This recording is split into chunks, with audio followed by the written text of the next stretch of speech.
ni un solo momento de nuestra vida. Gracias por la fortaleza y gracias por este momento maravilloso donde preparamos nuestros corazones para recibir la palabra que viene de tu corazón. En el nombre de Jesús, amén y amén.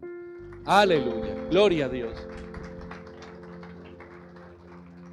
Gloria a Dios. Yo le doy la bienvenida, le invito a que tome asiento.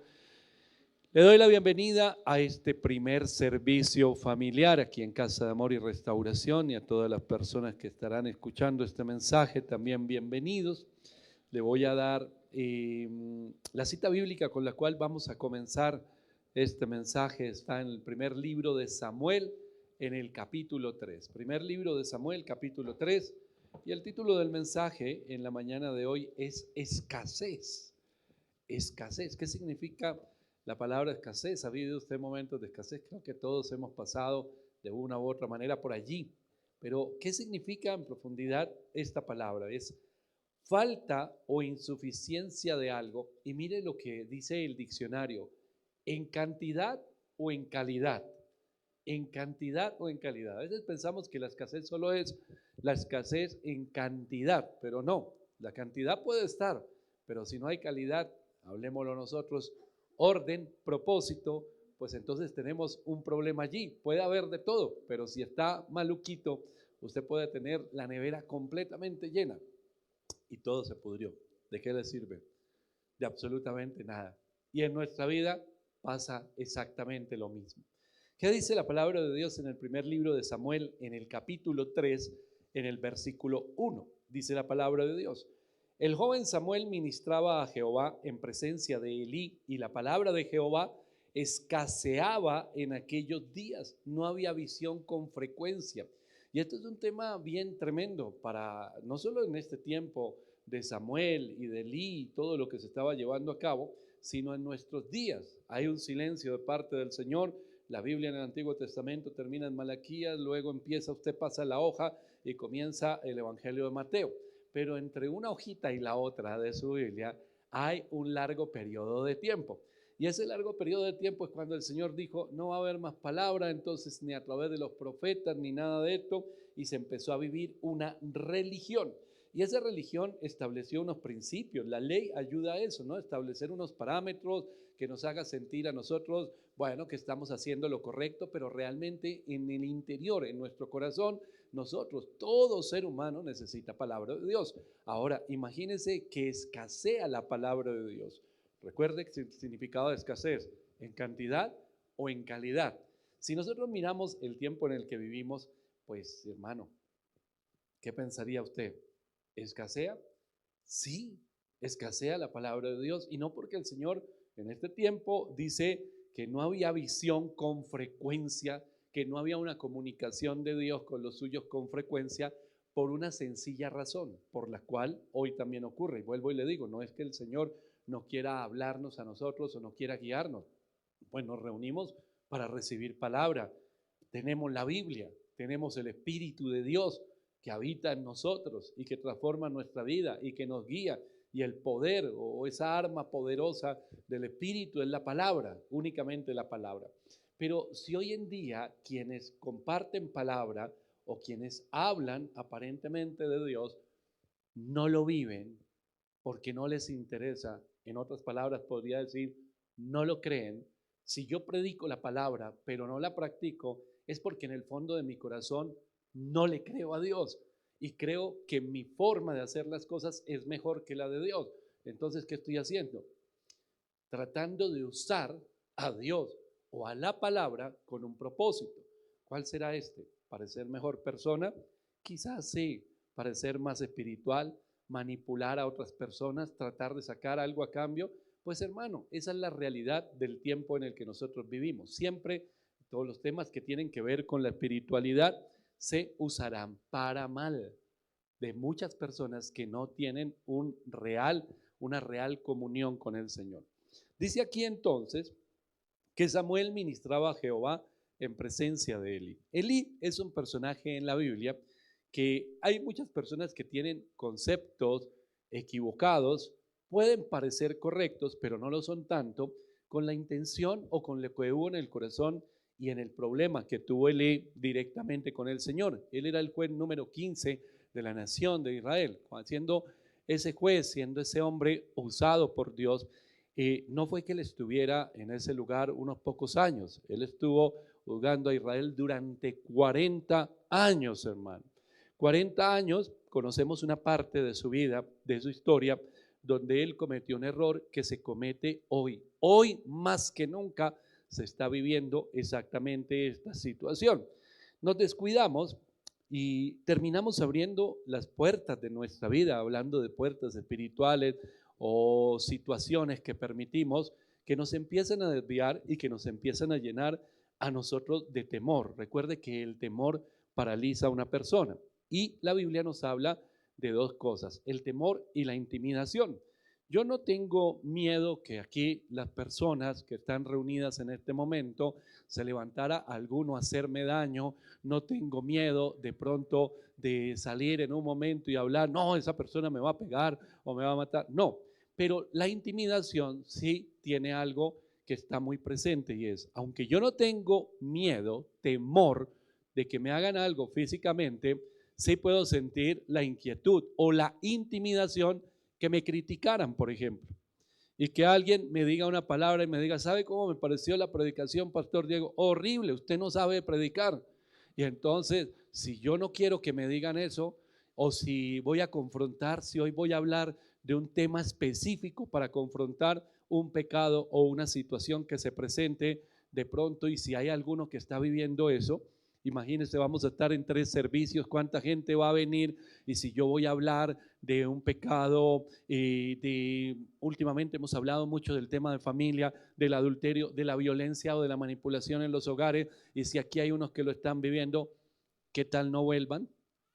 Y si están allá sentados y me hacen mala cara, entonces mejor le voy cambiando como el sentido al mensaje para que no se me pongan bravos. Eso se llama intimidación, hermano. Eso se llama intimidación. Y vivimos un tiempo a través de las redes sociales y a través de todo el mundo que hace cosas, pero no permite que otros las hagan. Esa es la eterna guerra en las redes sociales, usted lo ve. La gente que hace una cantidad de cosas, cuando las hace el otro, lo ve mal. Oiga, no debería hacer esto. Y la gente anda intimidándose, ¿verdad? Y esa intimidación, igual, o es la puerta de entrada del temor, empieza a tomar una fuerza tremenda. Y cuando nosotros sentimos esa intimidación, entonces inmediatamente cerramos nuestra boca y nuestras actitudes cambian. Entonces yo ya no voy a hablar de las cosas porque tengo miedo. ¿De quién? Volvamos al tema de la familia y de los hogares. ¿Cuánta gente no habla? Y se lo he dicho aquí muchas veces y lo seguiré diciendo, mi hermano, y es que hay una cantidad muy grande de parejas que van a la iglesia, muchos que sirven en la iglesia, donde hay mujeres aterrorizadas. Y eso no debería ocurrir. Se lo decía ahorita, antier, el viernes allí en Gran América, que yo puedo ver desde este lugar, o nada más al hablar con alguna persona, que hay mujeres cristianas, esposos aparentemente cristianos, y con una mirada se nota el rostro de temor de la mujer. No puede hablar, no puede decir absolutamente nada. ¿Qué hay ahí? Intimidación. Una mirada, una movida de ojos, y ya ahí está la comunicación. ¿Qué hay ahí? Intimidación. Hay intimidación. Y en esa intimidación no se puede decir nada en el hogar. Entonces, si yo no puedo decir nada en la casa, imagínense cómo será el gozo y la paz que tenemos de estar en casa, que es el lugar donde nosotros nos sentimos seguros, hermano. Pero si yo no puedo hablar, si yo no puedo decir nada, y si no es el esposo, bueno, algunas esposas también, pero más poquitas. Si no es el esposo, entonces son los hijos. Entonces los hijos son los que gobiernan ahora y no se puede decir absolutamente nada. Es que si yo pongo muy duro la emisora Fuego AM, se me pone todo el mundo bravo en la casa. ¿Cómo se llama eso? Intimidación. Y la intimidación, mi hermano, que es la puerta de entrada al temor, esa intimidación nos hace a nosotros ser personas ineficaces. Es decir, en esta mañana que hablaba mi hermano del fruto, ese fruto viene por la integridad, ese fruto viene por cómo se alimenta uno espiritualmente hablando, y cómo el Espíritu de Dios obra en mi vida para que ese fruto sea manifiesto a todas las personas que están a mi alrededor. Cuando yo soy una persona ineficaz, es que no hay fruto, que no hay resultados. Eso es algo ineficaz. Y la intimidación me hace a mí ineficaz. ¿Por qué? Porque si el Señor me ha dado a mí revelación y me ha dado una palabra y me ha dado una instrucción para que yo la viva, pero al mismo tiempo como padre de familia, para que la enseñe a mis hijos, para que en mi casa se establezca la palabra de Dios y yo la recibo, pero digo, Señor, yo la voy a practicar, pero yo a esta gente no le voy a decir nada porque me arman unos problemas y pegan el grito y me miran mal y tiran puertas y entonces me voltean la cara y se van para su cuarto todos bravos, entonces mejor no hago nada. Y esa es la realidad que estamos viviendo. Y si eso se está viviendo dentro de los hogares, se está viviendo en toda la sociedad, hermano. Y la iglesia hoy en día está intimidada. La iglesia está siendo intimidada por mismas personas que están dentro y que quieren descalificar lo que se hace cuando se hace lo correcto. Por eso hay tanta gente que le incomoda. Se volvieron religiosos, se volvieron aleluyas. Hermano, yo no me considero una persona religiosa, pero que haya principios bíblicos que son sí o sí, ¿qué hacemos? ¿La cambiamos la Biblia? ¿Nos la acomodamos? ¿Nos metemos a la fuerza de alguna manera? No, la religiosidad es una apariencia, pero la integridad es un estilo de vida. Entonces estaba Elí, que era quien juzgaba a Israel, que era el líder, y si nos devolvemos un poquitito al capítulo 2, en el versículo 22, nos muestra las circunstancias que estaba viviendo. Dice la Biblia, capítulo 2, versículo 22. Pero Elí era muy viejo y oía todo lo que sus hijos hacían con todo Israel y cómo dormían con las mujeres que velaban a la puerta del tabernáculo de reunión. Y les dijo, ¿por qué hacéis cosas semejantes? Porque yo oigo de todo este pueblo vuestros malos procederes. No, hijos míos, porque no es buena la fama que yo oigo, pues hacéis pecar al pueblo de Jehová. Si pecar el hombre contra el hombre, los jueces le juzgarán. Mas si alguno pecare contra Jehová, ¿quién rogará por él? Pero ellos no oyeron la voz de su padre. ¿Por qué será que ellos no oyeron la voz de su padre? Mi hermano, uno no puede mandar en el corazón de los hijos, o de los hermanos, o del esposo, o del vecino. No podemos. Tampoco lo puedo yo cambiar. Y tampoco vamos a matar a la persona y a desaparecerla, ¿verdad? No lo vamos a hacer. Pero sí tenemos algo que nos dio el Señor, autoridad espiritual. Cuando yo estoy intimidado, la autoridad espiritual baja a su nivel más bajito, la autoridad espiritual que Dios me dio, y crece la forma de hablar donde decimos, yo tengo que ser políticamente correcto. Entonces, en cambio de un llamado de atención, o en cambio de tomar decisiones, en este caso con sus hijos, la decisión que se toma es, mire bebé, mire papito, es que no quiero hacerlo sentir mal, va y se me pone bravito, pero lo voy a dejar en el mismo lugar. Pero mire, no haga eso. Hermano, ¿quién va a escuchar? Ah, muchas gracias por su recomendación, pero ¿sabe qué? No me interesa. Me importa muy poco lo que usted diga. ¿Cómo van a cambiar las cosas si todos seguimos haciendo lo mismo? Y eso fue lo que hizo Elí. Pero lo que hizo Elí no solo trajo, usted sabe cómo termina esta historia, hermano, no solo trajo un problema dentro de su casa y bueno, pues casi nada, ¿no? Ser destituido de lo que el Señor le había dado y que le había prometido que él y todas sus generaciones, y ahora ya no estaba. Cualquiera podría decir, bueno, fue tremendo, pero afectó solo a una familia. Dice el versículo 29.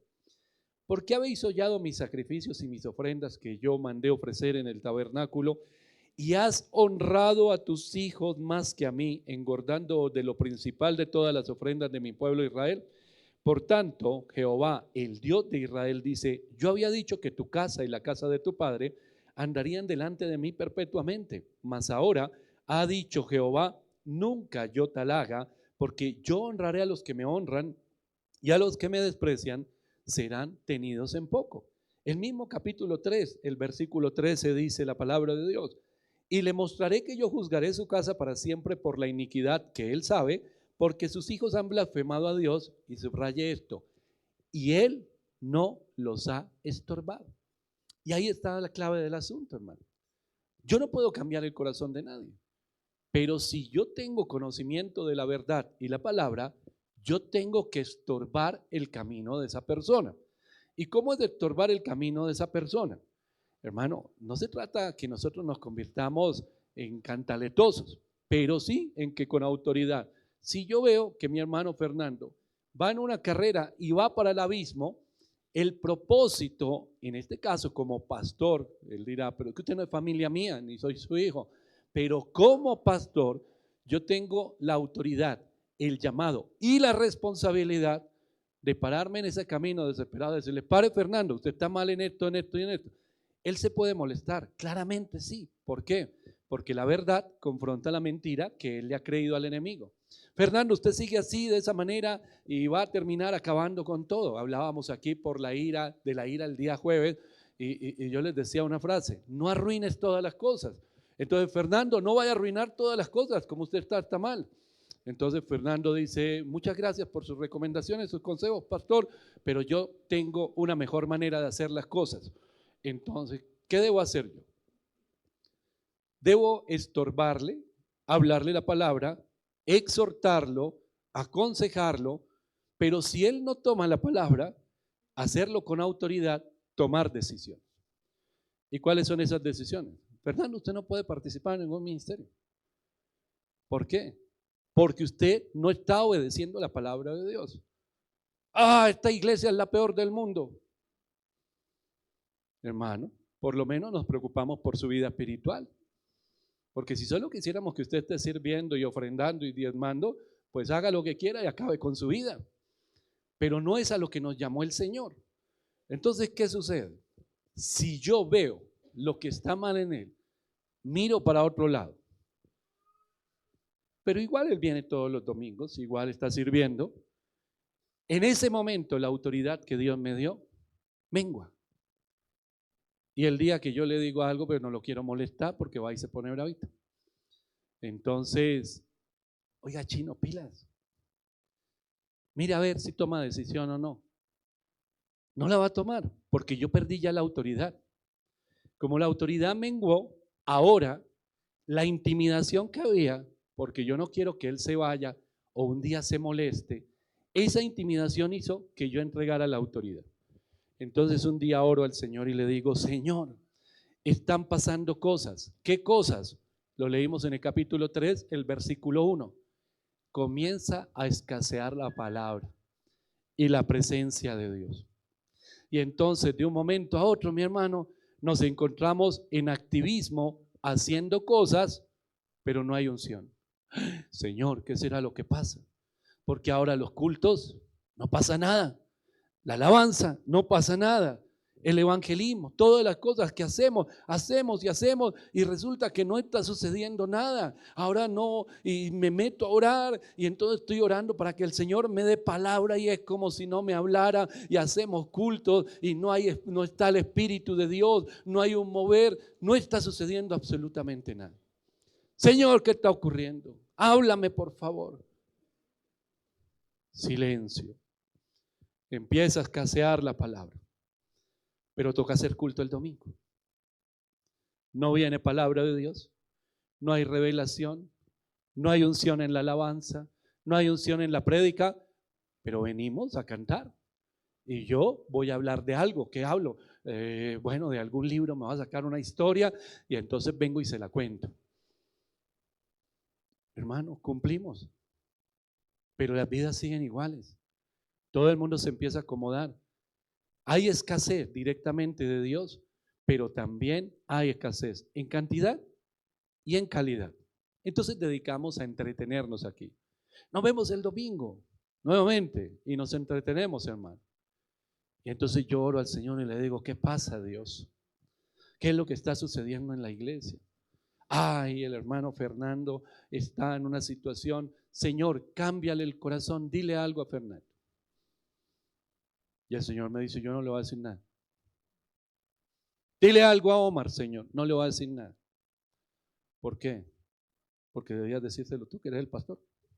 Para eso te puse a ti. Tú tienes la autoridad para decírselo. Ay, no, no me pongan esa, Señor. Señor, haz algo con esta alabanza. Haga algo usted. ¿Pero qué hago? Pues usted sabe la condición espiritual de la gente. ¿Qué va a hacer? Tome decisiones. Señor, haz algo con el ministerio de evangelismo. Hágalo usted. ¿No es que usted es el pastor? Hermano, traslade eso a su casa. Hágalo usted. ¿Por qué? Porque usted es el papá. ¿No es que usted es la mamá? ¿No es que usted es la persona que conoce de la palabra? Es usted el que le corresponde hacer. Usted conoce la verdad. Usted conoce la verdad. Y esa verdad es lo único que va a confrontar la mentira. Ahora, mire lo que dice el Señor. Lo acabamos de leer. Él no los estorbó. Elí había podido estorbarlos. Hermano, yo creo totalmente en la restauración y en la transformación por el poder del Espíritu Santo. Yo lo creo totalmente. Para Dios no hay nada imposible. Y personas que han caído pueden ser restauradas. Pero ojo, para que sean restauradas no es por osmos. Tiene que haber palabra de Dios. Si hay escasez de palabra, no hay restauración. Yo me siento muchas veces con parejas de esposos y me dicen, estamos orando y queremos una restauración. Para restaurar hay que cambiar cosas, tomar decisiones en la vida.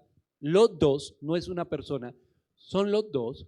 Empezar a renunciar al ego, al orgullo, a su gobierno y empezar a acercarse en un acuerdo. ¿Está dispuesto a hacerlo? De pronto sí, quizás, pero es que el problema no soy yo, el problema es él o ella. Hermano, ahí no hay restauración de nada. Pueden vivir bajo el mismo techo, pero no van a quedar de acuerdo al diseño de Dios porque no hay nada. No hay la disposición del corazón. Entonces son dos personas. Yo creo totalmente en la restauración, en la sanidad de los corazones y en la transformación. Creo en el poder de Dios. Pero si seguimos haciendo lo mismo, es decir, lo malo, si seguimos en el mismo error, ¿habrá una transformación? Muchas veces esposas me dicen, yo ya estoy aburrida, yo ya no aguanto más. Le digo, pues con toda la razón. Es que no sé qué hacer. Si tomar distancia un tiempo o ponerle un punto final a esto, ya definitivamente. Hermano, en mi caso, eso fue lo que funcionó. Liliana un día cogió sus cosas y se fue. Había dicho muchas veces, un día me voy a ir, un día me voy a ir. Y un día se fue. Un domingo como este. Que nunca olvidaré que estaba en mi estado deplorable después de tanto consumo de cosas. Y me dijo, ¿qué quiere de desayuno? Ay. Y como llegué y las locuras que hacía, no, pues quiero esto. Quédese ahí acostadito. Voy a ir a la panadería. Voy a traer el desayuno. Yo se lo traigo a la cama. Pero estaba morando mucho, man. Y me levanté a ver qué había pasado en la cocina. Y cuando salí, no estaba ni ella, ni la niña, ni la ropa, ni absolutamente nada. Y dije, ¿qué pasó aquí? Tomó decisiones. Y en esas decisiones, por primera vez, después de ella hablaba, se quejaba, yo prometía, ella me creía y dele, el mismo círculo tonto. Hasta ese día dije, oiga, ¿qué le pasó? Me dejó yo tan buen esposo que soy. Empecé a llamar a todo el mundo, a una líder que nos visitaba, que nos predicaba. Pero esa decisión sirvió para que se me moviera a mí el piso. Porque si no hubiera seguido ella, me habla, yo sigo prometiendo y llevaríamos 25 años en esas. Hermano, hay momentos de tomar decisiones. Y en esas decisiones ella se llenó de valor y estoy seguro que se lo dio el Señor. Ya íbamos a la iglesia y estoy seguro que fue el Señor el que le dio ese valor, que saliera de la intimidación y que se sacudiera un poquito el mundo en el que vivíamos. Hermano, hay momentos donde esto es necesario. Pero si solo se trata, como este caso de Elí, oye, no vuelvas a hacer esto, pero sigue como si nada. Si se trata de esto, hermano, entonces no vamos a ponerle estorbo a la mentira y al engaño. Entonces el Señor va a decir, pues si la autoridad yo se la di a usted y usted no hace nada, ¿por qué tendría yo que ir a hacer lo que le corresponde a usted? Tome decisiones. Y esa es la libertad que nosotros tenemos. Su familia fue afectada. Ni tú, ni tus hijos, ni los hijos de tus hijos, ya. Tus generaciones ya no van a estar. Yo había prometido que ustedes iban a servirme a mí por generaciones, pero ya no está eso. Listo, se afectó una familia. Pero sabe una cosa, como la autoridad del que era cabeza, del que era el juez, él la había entregado y esa autoridad había menguado, ¿sabe quién se fortaleció? El enemigo, los filisteos. Dice el capítulo 4, el versículo 2. Y los filisteos presentaron la batalla a Israel, y trabándose en combate Israel fue vencido delante de los filisteos, los cuales hirieron en la batalla en el campo como a 4,000 hombres. Más adelante dice la palabra de Dios, versículo 10. Pelearon pues los filisteos e Israel fue vencido, y huyeron cada cual a sus tiendas, y fue hecha muy grande mortandad, pues cayeron de Israel 30,000 hombres de a pie. Y el arca de Dios fue tomada, y muertos los dos hijos de Elí, Ofni y Finet, y corriendo de la batalla un hombre de Benjamín, llegó el mismo día a Silo, rotos sus vestidos y tierra sobre su cabeza. Y cuando llegó, he aquí que Elí estaba sentado en una silla, vigilando junto al camino, porque su corazón estaba temblando por causa del arca de Dios. Llegado pues aquel hombre a la ciudad y dadas las nuevas, toda la ciudad gritó. Cuando Elí oyó el estruendo de la gritería, dijo: ¿qué estruendo y alboroto es este? Y aquel hombre vino a prisa y dio las nuevas a Elí. Era ya Elí de edad de 98 años y sus ojos se habían oscurecido, de modo que no podía ver. Dijo pues aquel hombre a Elí: yo vengo de la batalla, he escapado hoy del combate. Y Elí dijo: ¿qué ha acontecido, hijo mío? Y el mensajero respondió diciendo: Israel huyó delante de los filisteos, y también fue hecha gran mortandad en el pueblo, y también tus dos hijos, Ofni y Finet, fueron muertos, y el arca de Dios ha sido tomada. Aconteció que cuando él hizo mención del arca de Dios, Elí cayó hacia atrás de la silla a un lado de la puerta y se desnucó y murió, porque era hombre viejo y pesado, y había juzgado a Israel 40 años. Y su nuera, la mujer de Finés, que estaba encinta cercana al alumbramiento, oyendo el rumor que el arca de Dios había sido tomada y muerto su suegro y su marido, se inclinó y dio a luz, porque le sobrevinieron sus dolores de repente. Y al tiempo que moría le decían las que estaban junto a ella: no tengas temor, porque has dado a luz un hijo. Mas ella no respondió ni se dio por entendida, y llamó al hijo Icabod, diciendo: traspasada es la gloria de Israel, por haber sido tomada el arca de Dios y por la muerte de su suegro y de su marido. Se pierde autoridad, el enemigo se hace fuerte, la presencia de Dios se va, y está esa familia, esa persona, esa iglesia, ese ministerio a merced del enemigo, hermano. Y todo esto se había podido evitar. ¿Y se había podido evitar cómo? Un hombre que tenía autoridad y que durante 40 años juzgó a Israel, que Dios le dio un lugar. Ese hombre habría podido decirle a sus hijos: ustedes van a ser quitados del lugar donde ustedes están, reflexionen, arrepiéntanse de su pecado. Hermanito, esto no es con pañitos de agua tibia, es con decisiones firmes. Habrían podido hacerlo. Y no se hubiera fortalecido el enemigo, sino el pueblo. Hermano, la misericordia de Dios no es impunidad ni alcahuetería. Eso creen muchas personas, que el amor y la misericordia de Dios, por la misericordia de Dios estoy aquí. Sí, la misericordia está presente, pero la misericordia no es otra cosa sino un tiempo, un espacio de tiempo donde usted está siendo llamado al arrepentimiento.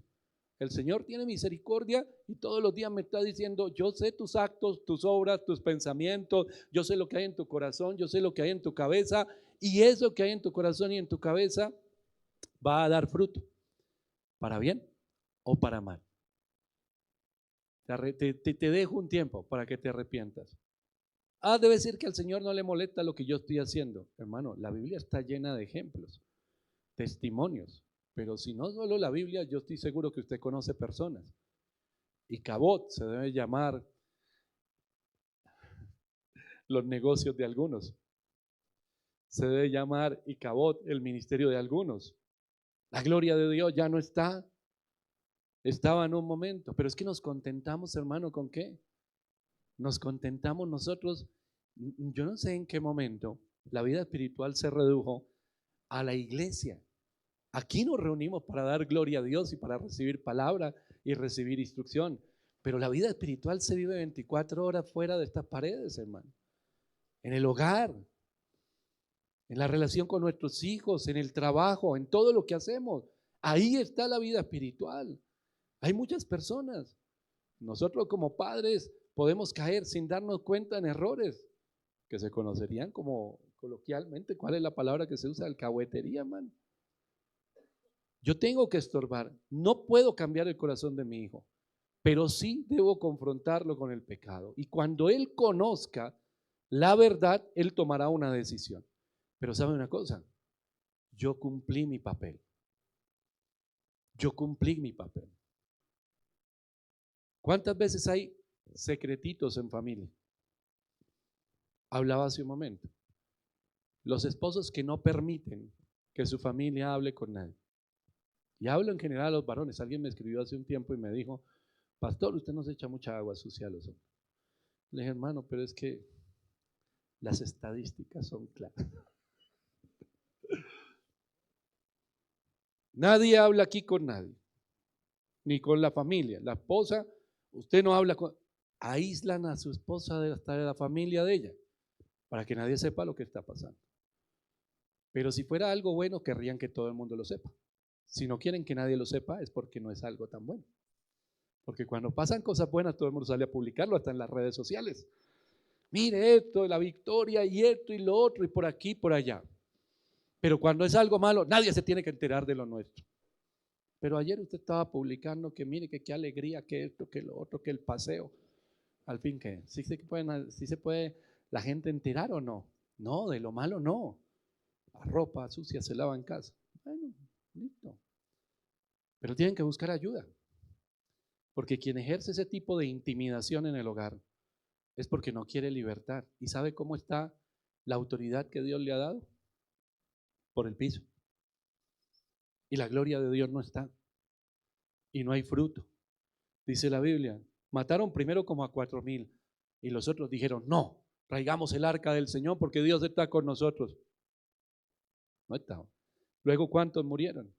Dice la Biblia, 30,000 después. Hubo gran mortandad, hubo destrucción. Nada funciona.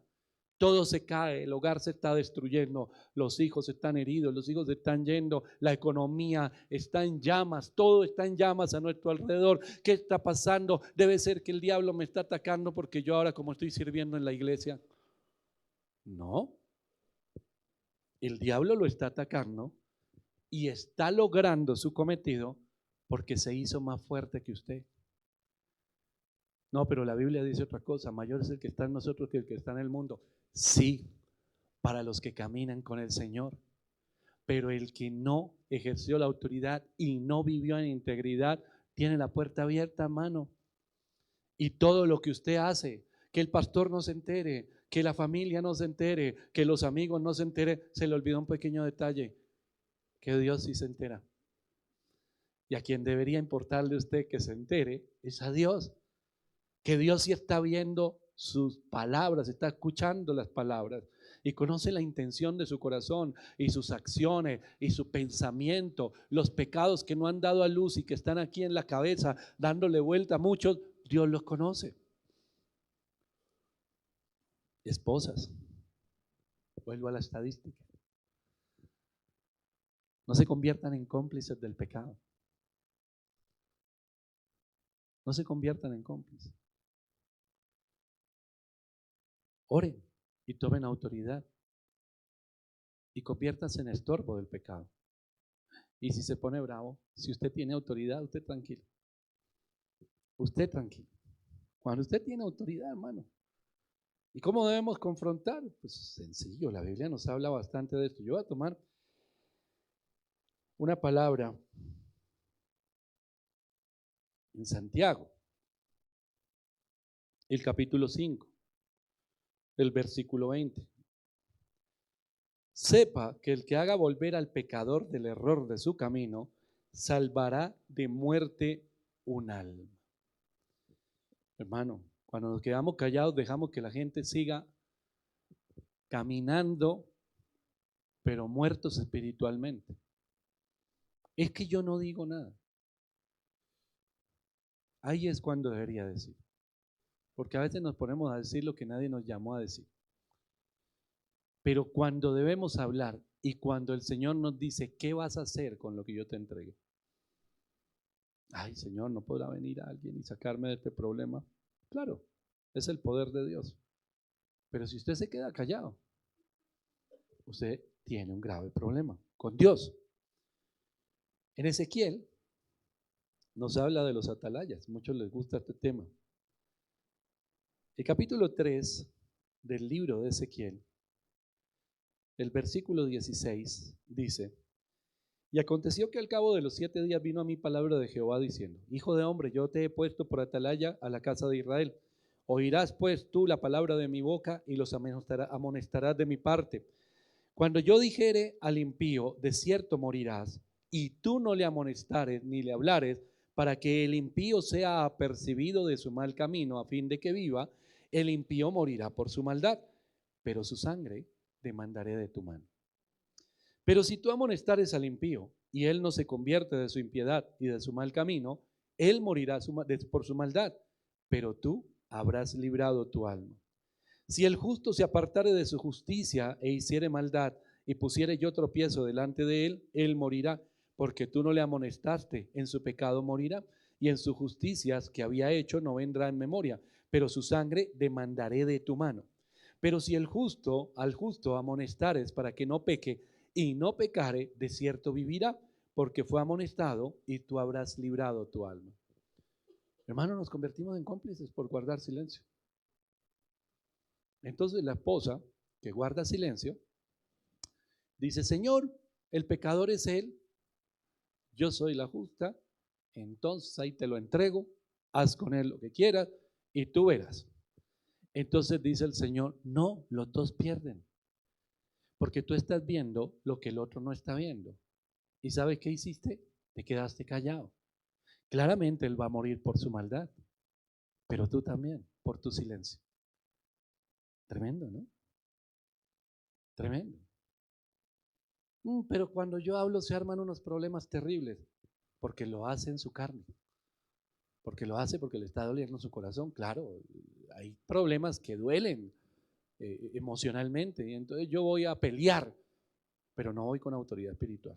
Y con autoridad espiritual es: aquí hay un pecado, y a ese pecado se le va a decir no más. Entonces el esposo dice: de malas, o la esposa, de malas. Yo quiero seguir así, listo. Si usted quiere seguir así, yo ya libré mi alma. Ya el que cae es el otro. Es muy triste, pero es necesario entender esto, ¿no? Porque de lo contrario, vamos a permitir en todo momento, en todo lugar y en toda circunstancia que el enemigo gane terreno. Y yo no sé usted,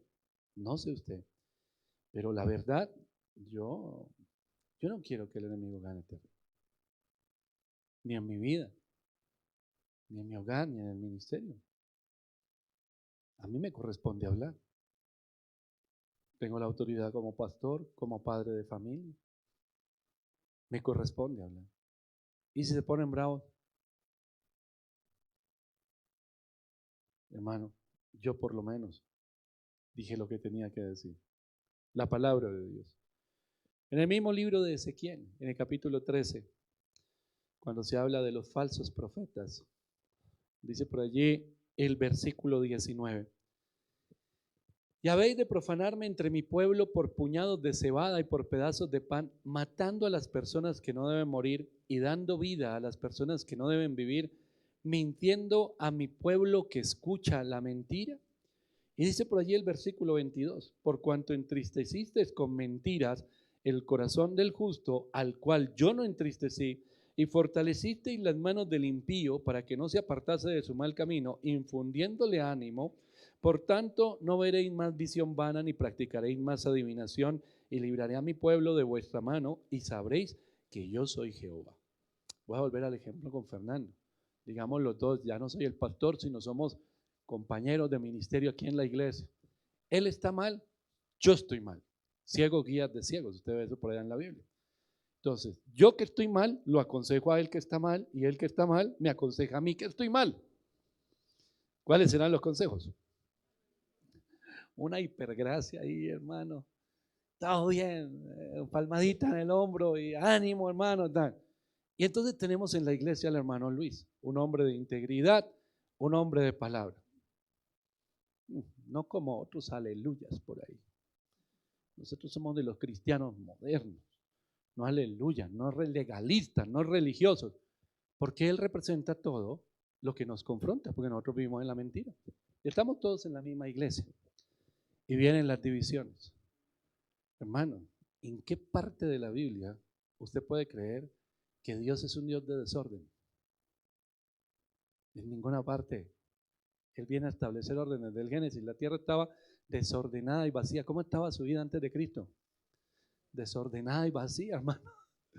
Y Él vino a establecer orden. Yo no puedo pretender que la vida espiritual se vive de cualquier manera. Yo tengo responsabilidades.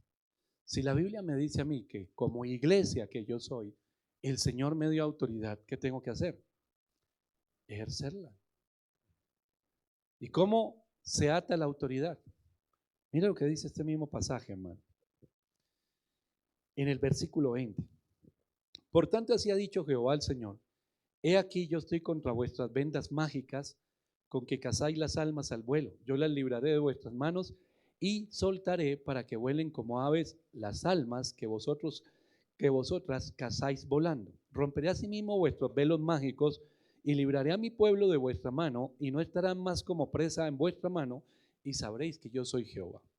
Cuando se habla de la intimidación en la Biblia, hay una de las traducciones que lleva a que esto es hechicería. Y la hechicería, entonces los brujos, los hechiceros lo que hacen, la intimidación, si yo quiero intimidar como jefe, como hermano en la fe, volvamos al ejemplo, aquí estoy con Fernando y estamos hablando mal de Luis, pero no perdemos oportunidad para que él sepa lo que estamos diciendo. Queremos intimidarlo a él. Nosotros queremos intimidarlo a él para que no hable de santidad, para que no hable de integridad, para que no hable palabra. Entonces empezamos a criticarlo, a criticarlo, a criticar todo lo que hace, a hablarle a otros mal de él. ¿Qué estoy haciendo? En ese momento estoy ejerciendo lo que dicen estos dos versículos. Queremos atar su mente para que él se intimide, no vuelva a hablar la verdad. Y eso se presenta hoy en muchas congregaciones, hermano. Por eso cuando la verdad se predica y cuando hay personas que son confrontadas, lo primero que hace es ponerse bravas y se molestan, porque se les acabó el juego de estar intimidando personas. Basta una palabra. Y hay gente que es experta en esto. Yo conozco muchos.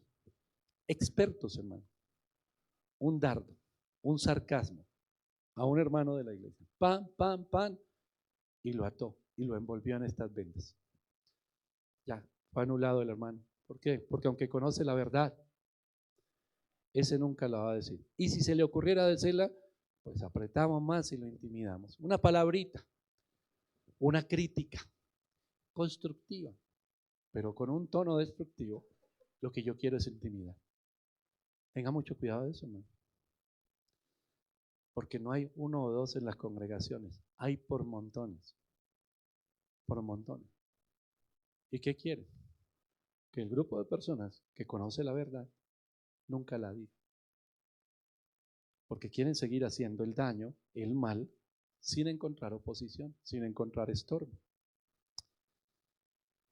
Hermano, debemos ser libres de la intimidación. Le decía hace un momento, hace un tiempo compartí un mensaje sobre la autoridad. La iglesia está intimidada, la sociedad, nadie puede decir nada. No hablemos de esto, no hablemos de lo otro, aquí deberíamos no hablar de aquello, no deberíamos hablar por aquí, no deberíamos hablar. No, pues un día no hablamos nada. Y nosotros, como iglesia, tenemos una responsabilidad, predicar la verdad. ¿Le va a molestar a las personas? Claro. ¿Va a haber conflictos? Pero por supuesto, hermano, por supuesto. A los que no les gustan los conflictos, Hermano, vivimos en una guerra espiritual. Vivimos en una guerra espiritual. ¿Cuántas personas no terminan hablando mal?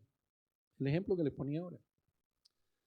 Inventemos cosas del hermano Luis, del hermano fulano, del hermano sutano, del líder, del pastor. Inventemos cosas. ¿Para qué? Para descalificarlo. Para que se intimide. Para que haga lo que queremos. Hermano, usted verá si le crea al enemigo. Usted tiene autoridad. Empecé hablando de esa frase tremenda allí en 3:1 de Primera de Samuel, y escaseaba la palabra. ¿Cómo anda su casa? ¿Hay escasez en cantidad o en calidad? ¿Cómo anda su hogar?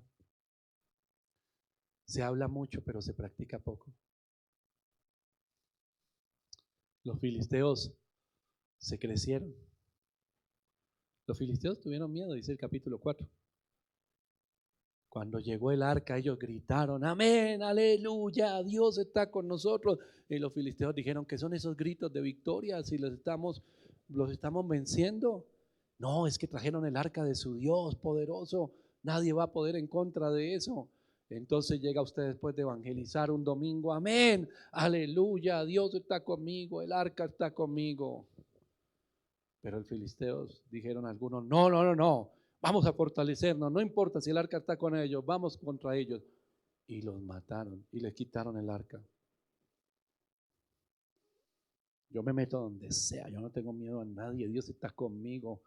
Me voy con mi Biblia bajo el brazo, salgo, entro, voy, predico, voy a evangelizar, voy a las cárceles, canto, alabo, a todo el mundo ayudo y Dios está conmigo y nunca me pasa nada. Y un día llega el enemigo y le quitan hasta la Biblia, hermano.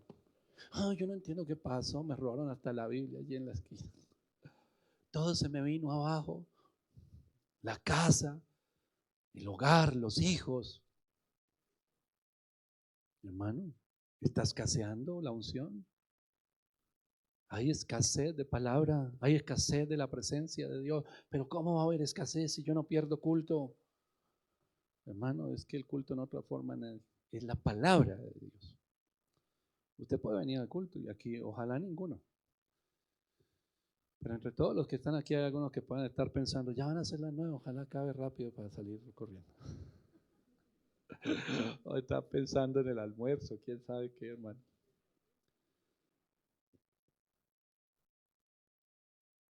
¿Por qué no exhorta usted o confronta a las personas?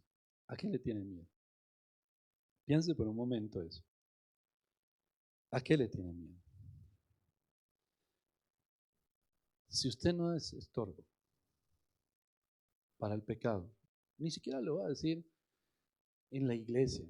En la iglesia nos corresponde al pastor y ojo a los líderes de los ministerios, que a ustedes también les corresponde. Pero pensemos en los hogares. El único que puede cambiar el corazón de su familia es Dios. Pero créame que usted tiene una responsabilidad. Hable las cosas. Ore. Tome autoridad. Señor, ya no más. Ya no más estar tapando todo. Ya no más estar tapando y tapando el mugre y tapando el mugre y vendiendo la imagen de la familia espiritual cuando la palabra de Dios ni por las curvas en la casa.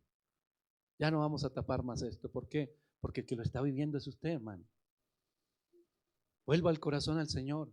Pídale al Señor fortaleza. Aquí habla de los vigilantes. Si usted está viendo las cosas, ¿por qué cree que Dios se las está mostrando? Para que haga algo.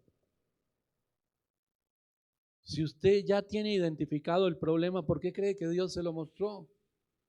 Para que haga algo, hermano. Para eso se lo mostró. Los atalayas de Israel. Dios te está mostrando algo para que tú hables. La persona lo toma o lo deja. Pero tú tienes que cumplir lo que Dios te dijo. Porque de lo contrario, la autoridad que tienes mengua.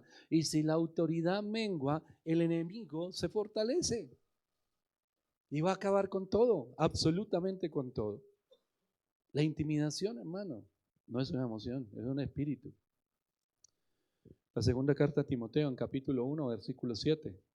Porque no nos ha dado Dios espíritu de cobardía, dicen otras versiones, de timidez o de intimidación, sino de poder, de amor y de dominio propio.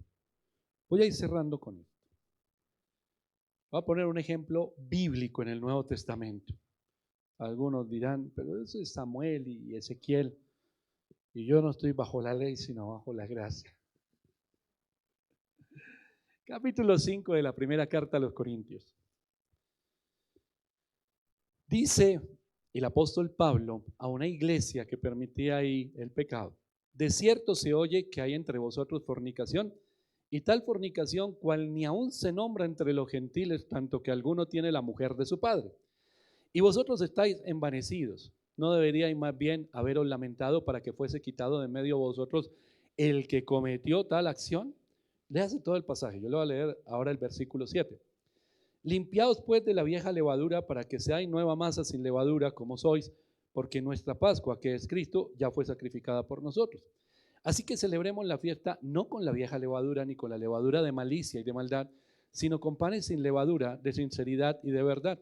Os he escrito por carta que no os juntéis con los fornicarios, no absolutamente con los fornicarios de este mundo, o con los avaros, o con los ladrones, o con los idólatras, pues en tal caso os sería necesario salir del mundo.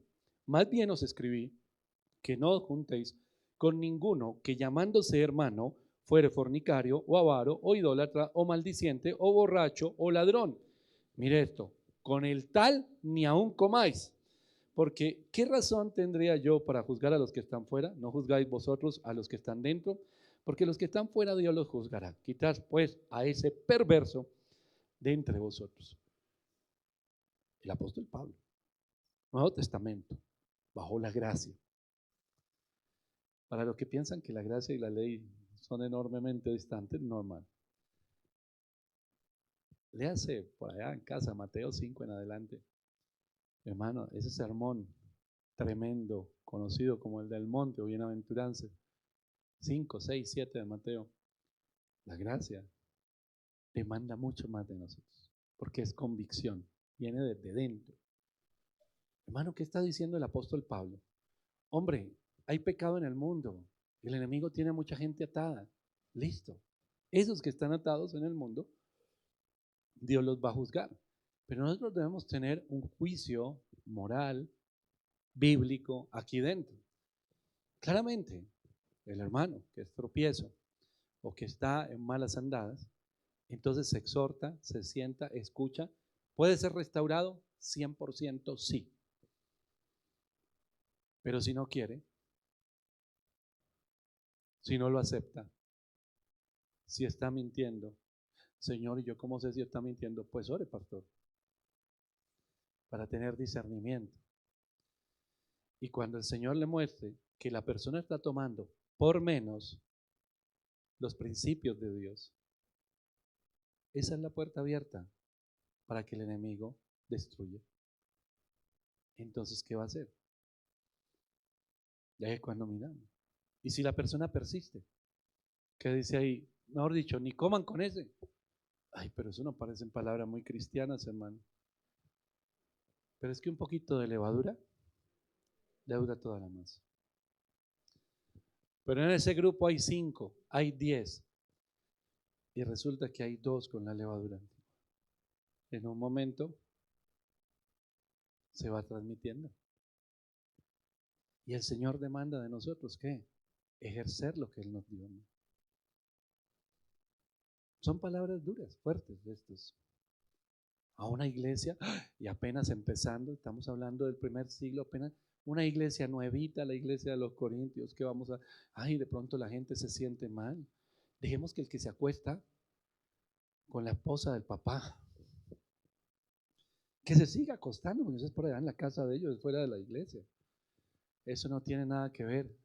Y si el hermano quiere estar en el alabanza, y si quiere estar en evangelismo, no, hermano. Hay que exhortar, ser tropiezo para la persona. No te quedes en el pecado. Levántate, sé restaurado, confía en el poder de Dios para restaurar. Pero no seas sinvergüenza. No seas tan cara dura. No te sigas burlando de Dios. Burlarte de nosotros, búrlate todo lo que quieras. Búrlese del pastor, búrlese de la iglesia, búrlese todo lo que quiera. Porque eso no pasa nada.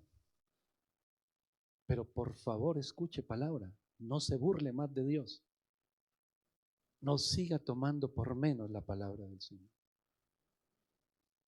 Porque el único perjudicado es usted. Y de pasadita, a todos los que estén alrededor suyo, los va a alcanzar algo.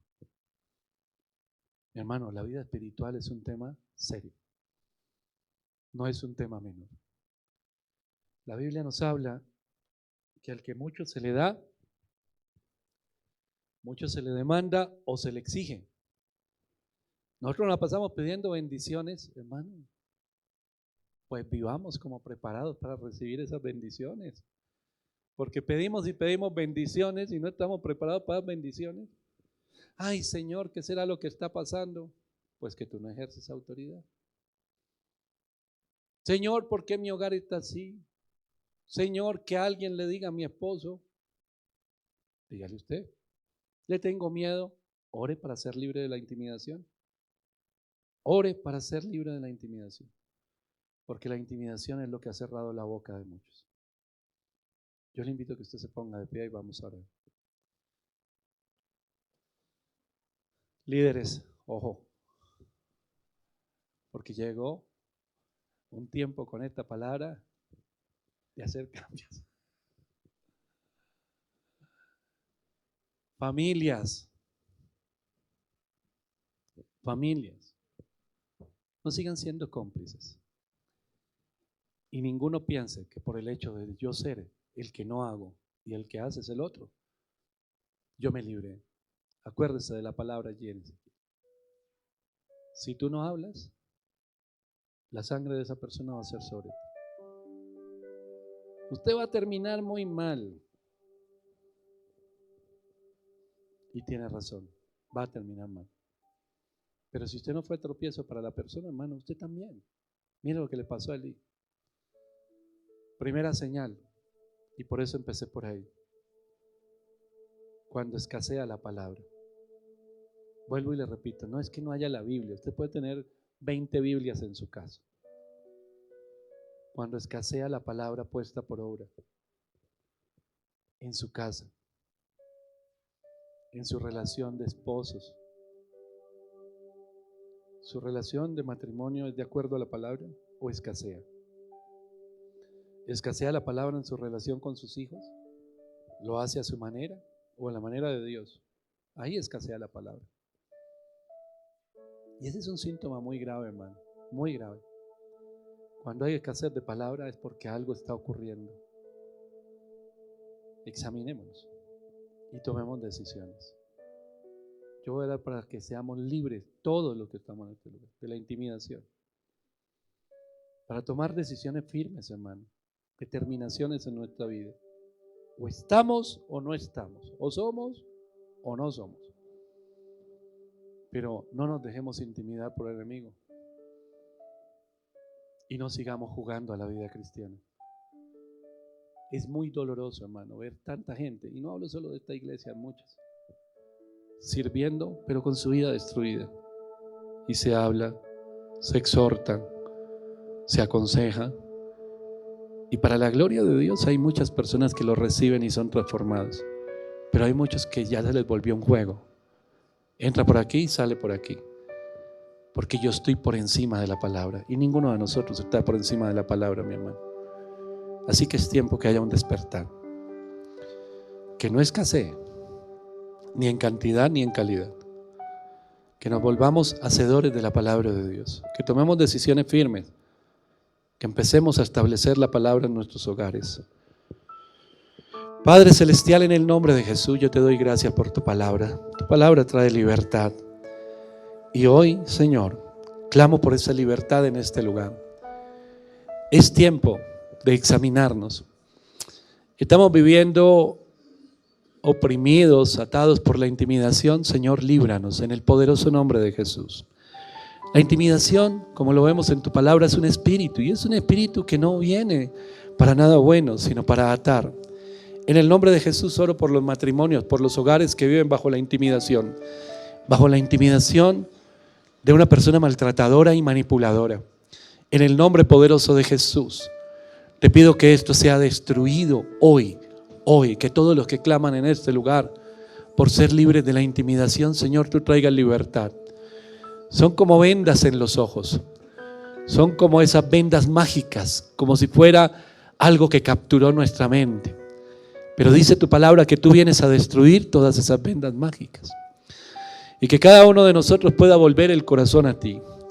¿Hasta dónde hemos permitido en nuestra casa, en nuestro hogar, en el matrimonio, en nuestra vida el pecado? ¿A quién queremos engañar? Dice la Biblia que a Dios nadie lo va a poder engañar, que todo lo que el hombre siembra, eso recoge.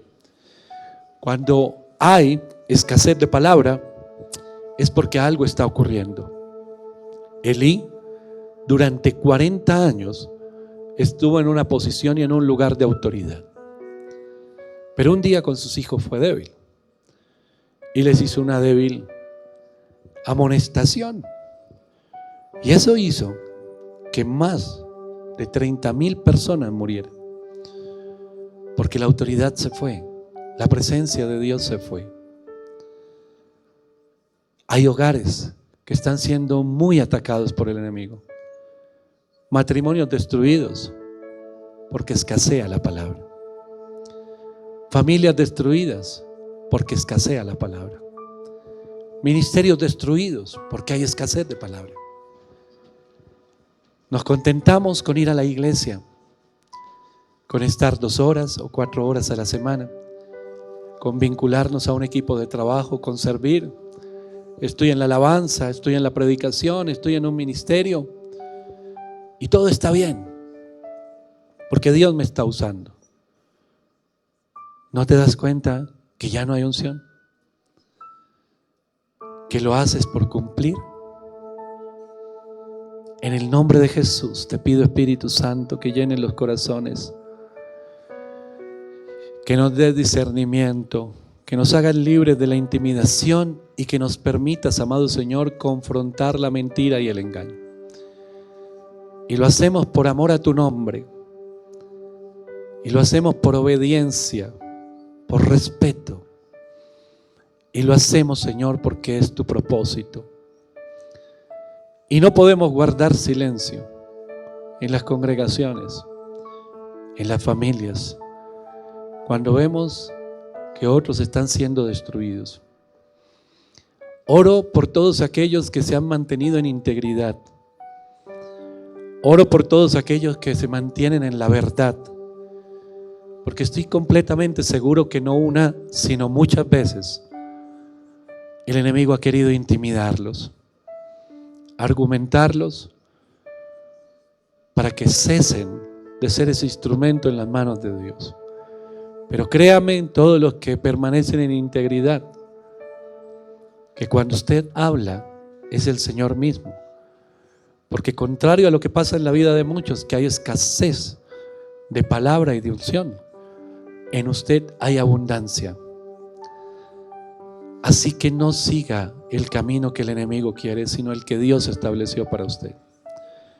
Fortalezcase en Dios. Conviértase en estorbo para el pecado de otros. El Espíritu de Dios obrará. Es el Señor el que hace. Pero cuando usted habla, por lo menos permite a las personas que conozcan la verdad, un camino que se ha abierto delante de ellos. Ni usted ni yo podemos cambiar el corazón de nadie, pero eso no quiere decir que nos volvamos cómplices. Eso no quiere decir que nos volvamos cómplices. En el nombre de Jesús, te doy gracias, Señor. Gracias por tu palabra. Creo en la restauración, Señor.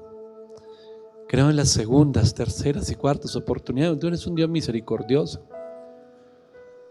Pero eso no quiere decir, Señor, que cerremos nuestros ojos ante aquellas personas que deliberadamente siguen jugando con tu nombre, porque eso es lo que hacen muchos. Jugar con tu nombre. compartir mensajes, hablar, predicar, evangelizar, pero en realidad no obedecen nada de tu palabra. Líbralos, Señor, del engaño y de la mentira. Abre sus ojos espirituales para que entiendan que están viviendo puras derrotas, que no basta con el arca o con pararse en un púlpito o en una calle a predicar y pensar que eso nos hizo muy espirituales, porque el enemigo se ha enseñoreado de hogares. Hay hogares a punto de ser destruidos. Hay matrimonios que se sostienen porque el Señor los sostiene, pero hace mucho rato las heridas del corazón ya los tienen totalmente aplastados. Es increíble cómo tantas familias llegan a un punto de decir: ya no sigo más, no me aguanto esto más, porque ya llegaron a un tope. ¿Por qué? ¿Porque se guardó silencio? ¿O porque la otra persona simplemente, cuando se habló la verdad, le entró por un oído y le salió por el otro? La pregunta es: ¿qué estás esperando? Si hay gente que definitivamente no quiere recibir la palabra, ¿qué esperas que suceda? Ora al Señor y fortalécete en Dios. El pecado está dentro nuestro y la tentación está alrededor, pero no estamos obligados a pecar. El jueves prediqué sobre la ira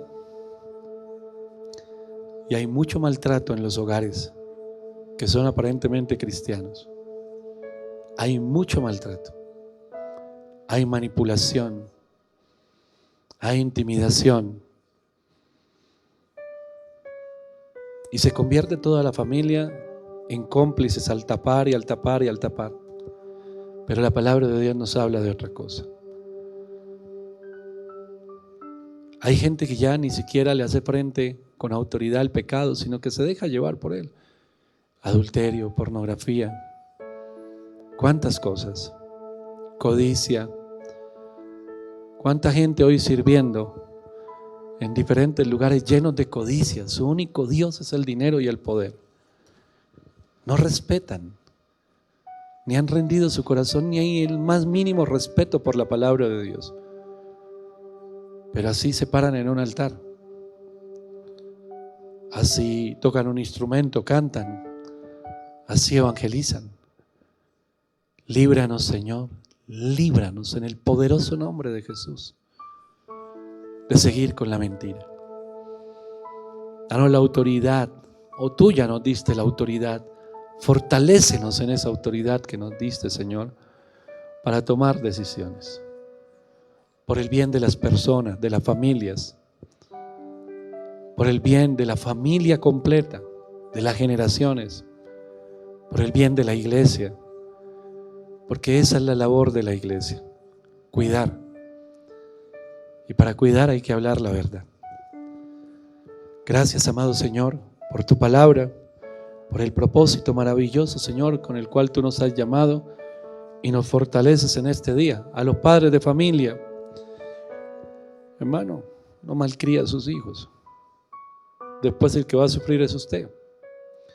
Ore siempre por ellos, ámelos, pero hábleles siempre la verdad de la palabra. No se deje llevar por el enemigo para convertirse en totalmente carnal, no. Hábleles con autoridad espiritual. Ellos verán si toman la decisión o no. Pero usted hizo lo que le corresponde. En el nombre poderoso de Jesús te doy gracias, Señor, porque hoy nos has traído a este lugar para hablar a nuestro corazón. Tu palabra no vuelve a ti vacía. Así está escrito y yo lo creo. Y todos los que estamos en este lugar nos corresponde examinarnos y tomar decisiones. Oro, Señor, que tengas misericordia de los que van a seguir por el mal camino. Oro, Señor, que tengas misericordia de aquellos que pisotean tu verdad. Pero así tú tengas misericordia, ya no es conveniente seguir con ellos. En el nombre de Jesús, te doy gracias, Señor, por tu palabra y por el poder, Señor, con el cual tu palabra está obrando dentro nuestro. En el nombre de Jesús. Amén y amén. Aleluya.